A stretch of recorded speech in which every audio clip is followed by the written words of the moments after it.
एक कोई लफड़ा होता हमारे धाम पर, तत्क्षण पूरे देश के लोग गालियां बकने लगते। हमारे धाम 8 किलोमीटर का धाम है, कोई भी दीवार गिर गई तुरंत बागेश्वर धाम से जोड़ दिया जाता। कोई भी धाम पर लफड़ा होता हमसे जोड़ दिया जाता। हमारे धाम के सामने में 2-2 लोग कट्टा लेकर के पकड़े गए। हमने कभी किसी के सामने रोना नहीं रोया।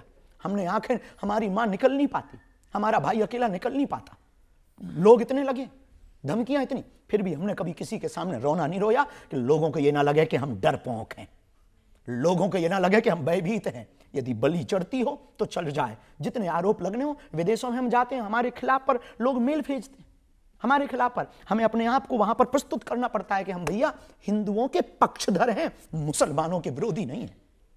हमें अपने आप को सेटिस्फाइड करना, उनको प्रमाण पत्र अपना देना पड़ता है। सीता जी, माँ सीता की तो एक ही बार परीक्षा हुई साहब, हमने तो इस देश में रोज परीक्षा दी है, रोज दे रहे हैं। यदि ये गुनाह है तो मैं सिपाही हूं, सिपाही की तरह अंतिम समय तक लड़ूंगा, हिंदुत्व और हिंदुस्तान के लिए लड़ूंगा। जिसको जो लगता है सो लगता रहे, मैं ना बदलूंगा, ना झुकूंगा, ना मुड़ूंगा। क्योंकि लोग अपने हिसाब से जी रहे होंगे। एक बात हम कह दें, हमें इस देश के हिंदुओं पर भरोसा और अपने बजरंग बली पर भरोसा है। इसलिए लोग जब भी हमारे पास आते तो हम उनसे कहते हैं, आ बैठ मेरे पास, मैं तुझे जीना सिखाता हूं, कुछ क्षण तो मेरे साथ गुजार, मैं तुझे दुख दर्द पीना सिखाता हूं। क्योंकि मैं बातों से नहीं, रातों से लड़ा, मैं सह सह करके साधु बना। आ बैठ मेरे पास, मैं तुझे जीना सिखाता हूं, कुछ पल गुजरा। आरोप है, कुछ भी लग सकते हैं, तो ये भी एक आरोप है। यदि हमें लगता है हिंदुत्व की बात करना आरोप है तो ये आरोप हम सहते रहे। ये आरोप शुरू हुए जब आप बिहार में गए और ये कहा कि बिहार में चूंकि चुनाव होने वाले हैं, आप हिंदुओं को जगाने गए ताकि आप बीजेपी को मदद कर सकें। हम तो अभी युगांडा गए थे। कुछ भी ना, हम कुछ भी बोल देते लोग। बस इस देश में यही सबसे बड़ी दिक्कत है, 30 मिनट की फिल्म को 3 सेकंड की रील में ही खत्म कर देते हैं, सबसे बड़ी दिक्कत है। अब युगांडा में तो कोई चुनाव नहीं था भैया, है? हम अभी महाराष्ट्र जा रहे हैं, अब वहां तो चुनाव हो गए।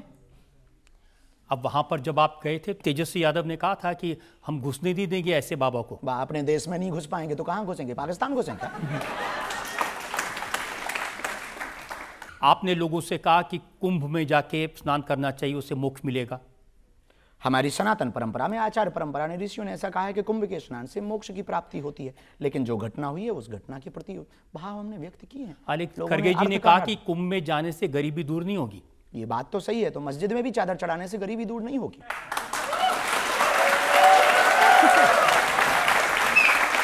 चर्च में भी कैंडल जलाने से गरीबी दूर नहीं होगी।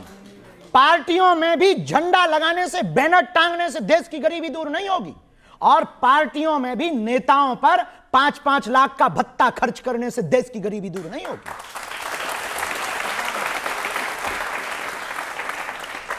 और जब आप बिहार गए तो राबड़ी देवी ने कहा कि किसी में दम हो तो भारत को हिंदू राष्ट्र बनाकर दिखाए। इस देश के हिंदू अगर कायर होंगे तो नहीं बना पाएंगे, और हिंदुओं का जमीर जगेगा तो वो बना देंगे। हम तो अंतिम समय तक लड़ेंगे और उनको धन्यवाद कहेंगे। इस देश में तो भगवा आतंकवाद की बात हुई है। ये कहा कि जो आतंकवादी हैं वो भगवा पहनकर आते हैं। सुना था, पर वो तय हो गया कि भगवा आतंकवाद नहीं होता। अभी सुप्रीम कोर्ट ने निराकरण किया, भगवा आतंकवाद नहीं होता। ना भगवा आतंकवाद, जो सच्चा हिंदू होगा, हिंदुत्व की विचारधारा को पढ़ेगा, हमारी बात को समझना, हिंदुत्व की विचारधारा को पढ़ेगा, जानेगा, जिएगा, वो कभी किसी की हिंसा नहीं करेगा। हम लोग अहिंसावादी हैं, हम लोग सबको गले लगाने वाले, हम लोग अपने ही देश में अनेक बार गुलामी सहते हैं फिर भी चुप रहते हैं। पुर्तगाली, डच, बाबर, अकबर, इसके बाद अंग्रेज, फिर भी चुप रहे। बुरा ना मानना, इस देश की जनता के लिए हमें कभी कभी ख्याल आता, हम बोल देते हैं तो थोड़ा स्पष्टवादी हैं तो थोड़ा चुभते हैं। पर एक बात बोलें, सुई चुभती जरूर है पर 2 भाग को 1 कर देती है। तो बुरा ना मानना, तुम लोगों को यदि बुरा लगे तो आई एम नॉट सॉरी। मैं पंडित हूं, मैं जाट हूं, मैं बर्मा हूं, मैं शर्मा हूं, मैं दलित हूं, मैं ओबीसी हूं, मैं एससी हूं, मैं एसटी हूं। सच ये है, आप कुछ भी नहीं है, मंदिर के 1 घंटा हो, नेता तुम्हें बजा रहे हैं। देखिए, आप इस देश में तो ऐसे भी लोग हैं जिन्होंने कहा कि सनातन डेंगू मलेरिया की तरह खतरनाक है, इसको जड़ से मिटा देना चाहिए। हम किसी भी नेता के बयान पर टिप्पणियां नहीं करते। सभी नेताओं के प्रति आदर है, हम सभी पार्टियों के प्रति आदर रखते हैं, सभी लोगों के प्रति आदर रखते हैं। पर इतना कहेंगे, आप राजनीति खूब करो पर धर्म की राजनीति मत करो। राजनीति होनी चाहिए, धर्म में राजनीति नहीं हो भैया, राजनीति में धर्म हो, ये बात अलग है। तो हम प्रार्थना यही करेंगे, लोग हैं कुछ भी। आप राजनीति करना चाहते हैं? इससे बेहतर जो कर रहे हैं, हमें नहीं लगता कि राजनीति है। कौन माथा पच्ची में पड़े, यही बहुत अच्छा है। जिस काम के लिए भगवान ने भेजा है, ये काम जब तक जिएंगे यही करेंगे, इसी में हम संतुष्ट हैं। मैं आपसे प्रश्न करना चाहता हूं कि आप इतनी बेबाकी से तत्परता के साथ सबको जवाब देते हैं, अपनी प्रतिक्रिया प्रस्तुत करते हैं, तो आपको कभी आज तक डर नहीं लगा? किसी के बाप से नहीं।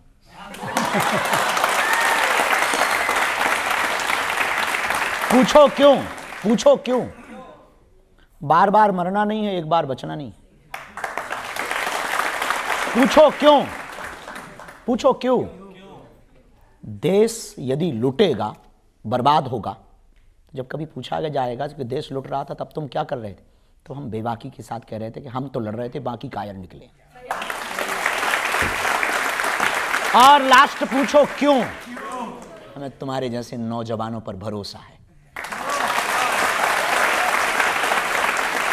इस देश के हिंदुओं पर भरोसा है, इस देश के कानून पर भरोसा है, इस देश के संविधान पर भरोसा है, और अपने बजरंग बली पर हमें भरोसा है।